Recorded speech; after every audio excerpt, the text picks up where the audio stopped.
සුබ දවසක් යාළුවනේ. අද වීඩියෝ එකෙන් මම ඔයාලට අරගෙන එන්නේ රසමරස කෙසෙල් මුව රෙසිපි 3ක්. මට යාළුවෙකුගෙන් කෙසෙල් මුව ගොඩක් හම්බ වුණා. අපිට මේදී නිතරම ලැබෙන්නේ නැති එළවලුවක් නිසා මම මේ ටික කල් තියාගන්න පුළුවන් විදියට හදාගන්න හිතුවා. ඒ වගේම උයලා කන්නත් ආසයි නිසා මේ විදියටත් හැදුවා. ඉතින් මම දැන් ඔයාලට රසමරස කෙසෙල් මුව බෙදුමක් හදාගන්න විදිහ මුලින්ම කියලා දෙන්නම්. මේ කෙසෙල් මුව බෙදුම මාස 2ක් වුණත් කල් තියාගන්න පුළුවන්. කවුරු හරි රට යන්න හිතාගෙන ඉන්නව නම් ඔයාට පුළුවන් මේ විදියට හදලා අරන් යන්න. දැන් අපි බලමු කොහොමද මේ කෙසෙල් මුව බෙදුම හදාගන්නේ කියලා. මුලින්ම කෙසෙල් මුව එක කපා ගන්න කලින් වතුර එකකට ලුණු කහ ටිකක් දාගන්න. ඊට පස්සේ කෙසෙල් මුව එක පොඩිවට කපා ගන්න. කෙසෙල් මුව වල ඉක්මනට කහට පිපෙන නිසා කපා ගන්න ගමන්ම ඒක වතුර එකටත් දාන්න අමතක කරන්න එපා.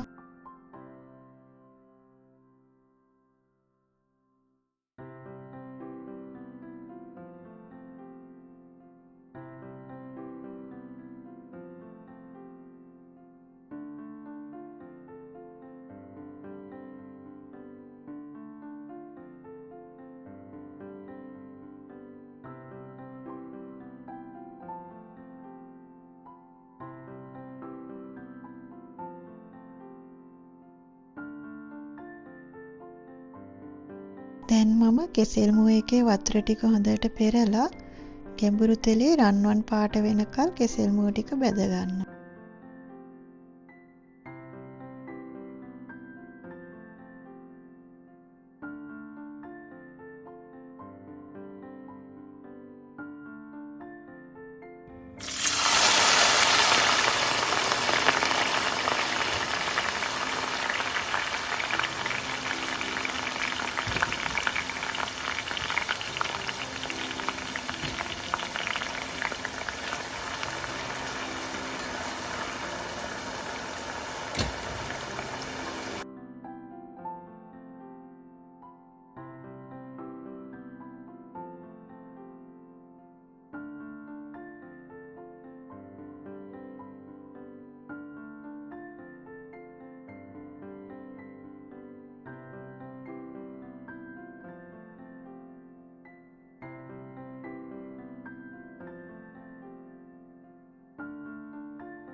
මේ විදිහට මම කෙසෙල් මුව ටික බෙදලා ඉවර වෙලා ඒ තෙල් එකෙන්ම ලුණු ටිකයි කරපිංච ටිකයි බෙද ගන්නවා.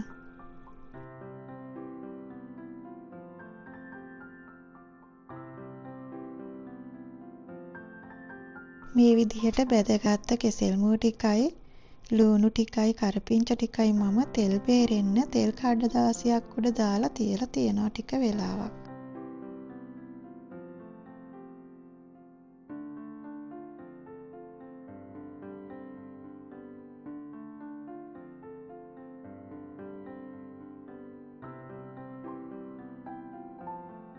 දැන් මම රත් වෙන භාජනයකට පොල් තෙල් ටිකක් දාලා ඒකට මුලින්ම උම්බලකඩ ටික දාලා ඒක රන්වන් පාට වෙනකල් තියා ගන්නවා. ඊට පස්සේ කෑලි මිරිස් ලුණු සීනි ටික දාලා හොඳට කලවම් කර ගන්නවා. මේ දේවල් ඔයාලගේ රස අනුව එකතු කරගන්න පුළුවන්. මේ වෙලාවේ ලිපේ ගින්දර ටිකක් අඩු කරලායි තියාගන්න ඕනේ.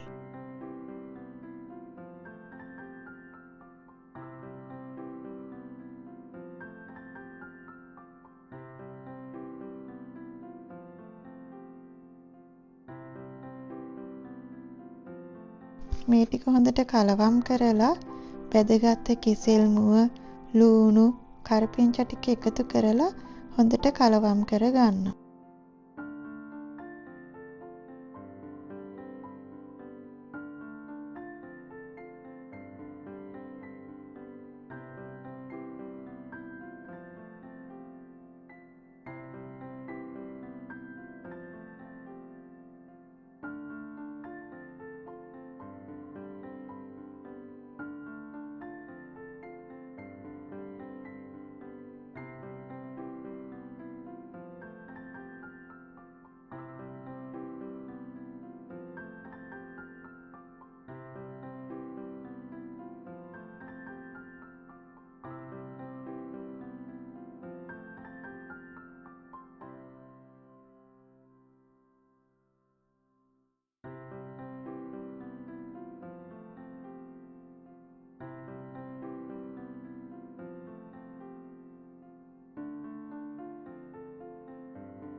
මේ තියෙන්නේ මම හදාගත්ත කෙසෙල් මුව බැදුම.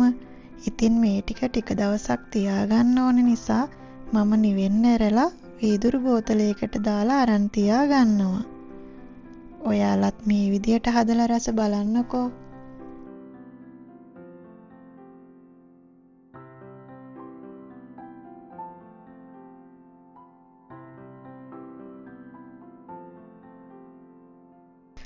ඔන්න මම දැන් හදන්න යන්නේ කෙසෙල් මුව සීනි සම්බෝල එක. ඉතින් මම මුලින්ම කරේ එන සාල් කරාඹු නැටි කුරුඳු පොතු පොඩ්ඩක් කොටලා අරන් තියාගත්තා.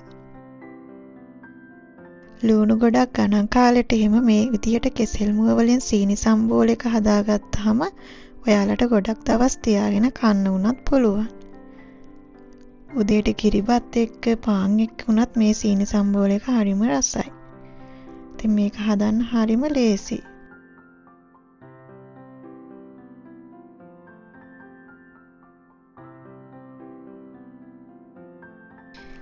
එනසාල් කුරුඳු පොතු කරාඹු නැටි ටික කොටලා ඉවර වෙලා මම සියඹල ටිකකුත් දිය කරලා ඒකේ ඉස්ම ටිකක් ගත්තා.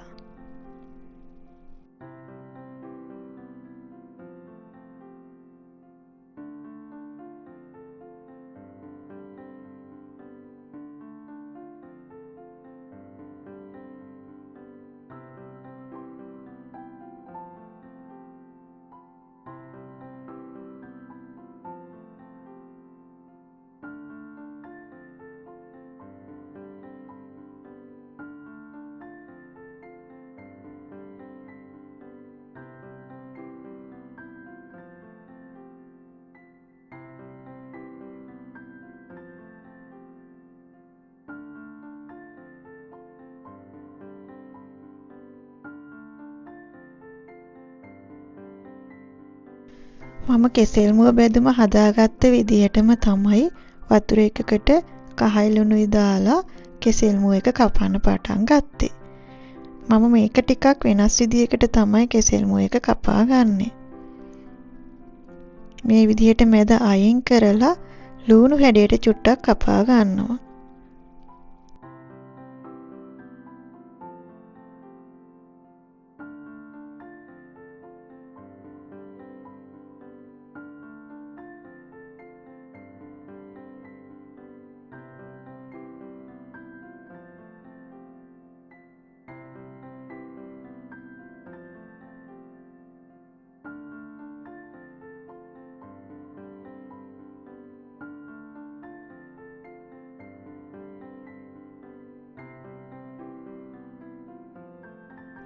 මේ විදිහට වතුර ටික පෙරලා අරගෙන ගැඹුරු තෙලේ රන්වන් පාට වෙනකල් කෙසෙල් මුව ටික බෙද ගන්නවා.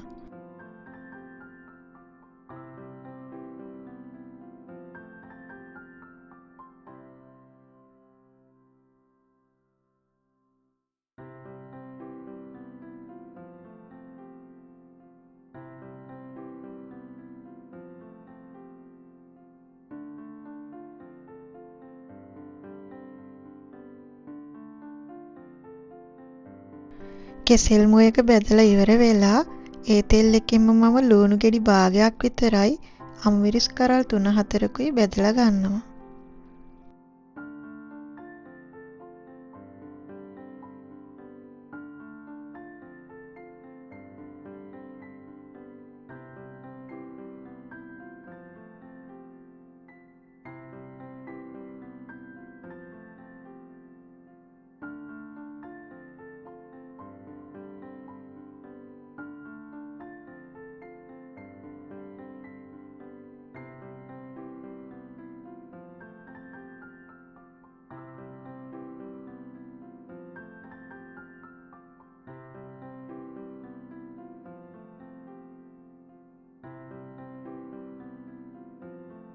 භාජනයක් රත් වෙන්න තියලා ඒකට පොල් තෙල් ටිකක් දාලා කරපිංචා ටික මුලින්ම මම හොඳට බැදෙනකන් තියා ගන්නවා. ඊට පස්සේ මම ඒකට තලාගත්ත එනසාල් කරාඹු නැටි කුරුඳු පොතුයි සුදු ලුණු ටිකකුයි එකතු කර ගන්නවා. මම එකතු කරගත්තේ වියලි සුදු ලුණු. ඔයාලා පුළුවන් නම් සුදු ලුණු ටික ගැඹුරු තෙලේ බෙදලා ගන්න. දැන් මම මේකට කෑලි මිරිස්සුයි ලුණුයි සීනි එකතු කර ගන්නවා. ඒ ටික හොඳට කලවම් කරලා ඒකම සියඹල පේස්ට් එකත් එකතු කර ගන්නවා.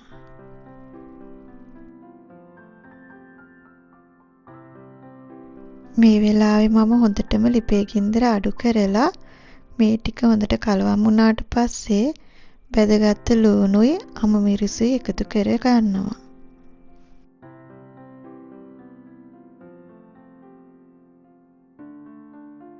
ඊට පස්සේ මම කෙසෙල් මුව ටික එකතු කර ගන්නවා. ඒ ටික හොඳට කලවම් කරලා රස බලලා ලුණු මදි නම් ලුණු ටිකක් ආයෙ එකතු කර ගන්න පුළුවන්.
මේ තියෙන්නේ මම හදාගත්ත රසම රස සීනි සම්බෝල එක.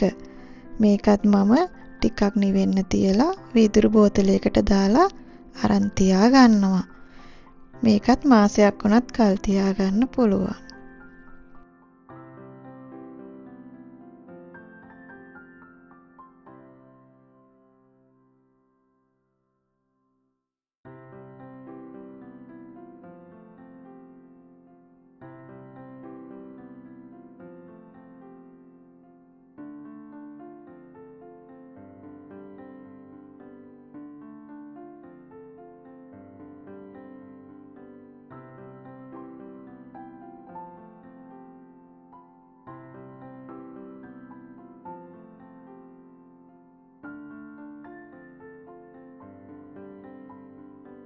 ඔන්න ඉතින් මම දැන් කෙසෙල් මුව බැදුමත් හදලා කෙසෙල් මුව සීනි සම්බෝල එකත් හදලා කෙසෙල් මුව එකක් ඉරට හදාගන්නයි යන්නේ. මෙතනදිත් මම කලින් විදිහටම තමයි කෙසෙල් මුව එක හොඳට සුද්ධ කරලා උඩ ටික අයින් කරලා පොඩි වට කපාගෙන ඒක ලුණුයි කහයි වතුර එකකට දාගන්නවා කහට පිපෙන්නේ නැති වෙන්න.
මේ විදිහට වතුර පෙරලා ගත්ත කෙසෙල් මුව ටිකට මම ලුණු කුඩු, මිරිස් කුඩු, කහ කුඩු, තුන පහ කුඩු, කුරුඳු පොත්තු, ලුහාල්, කරපිංච දාලා මම ගන්න මේ තියෙන පොල් කිරි ටින් එක පොල් කිරි ටිකක් එකතු කරලා වතුර ටිකකුත් දා ගන්නවා.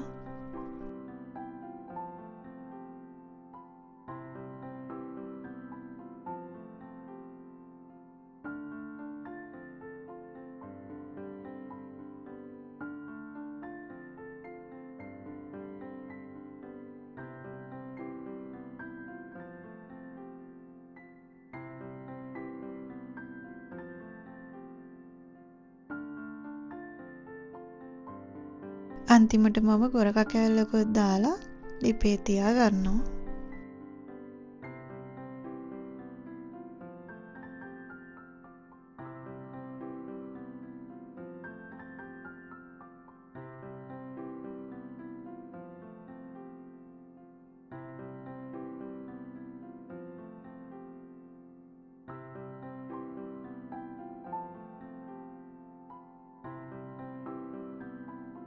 කෙසෙල් මුව එක හොඳට ඉදුණට පස්සේ මම ඒක වෙන භාජනයකට අස් කරලා මේකට පොඩි තෙම්පරාදුවක් දාගන්නවා.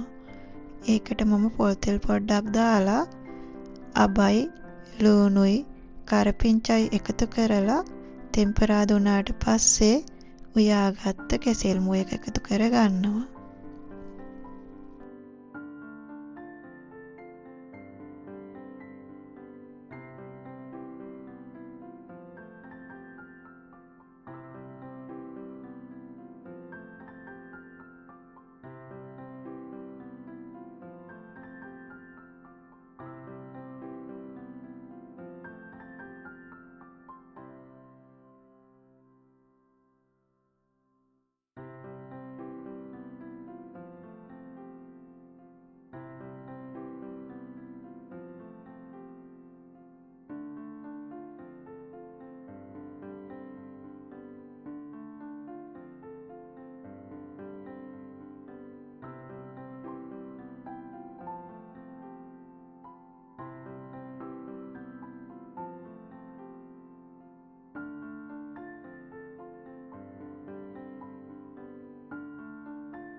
මේ තියෙන්නේ මම කිරට හදාගත්ත කෙසෙල් මුව එක.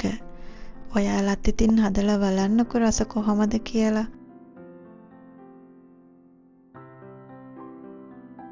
යාළුවනේ තවත් අලුත් වීඩියෝ එකක් අරගෙන ඉක්මනටම එනකම් ඔයාලත් සතුටින් පරිස්සමින් ඉන්න. සුබ දවසක්.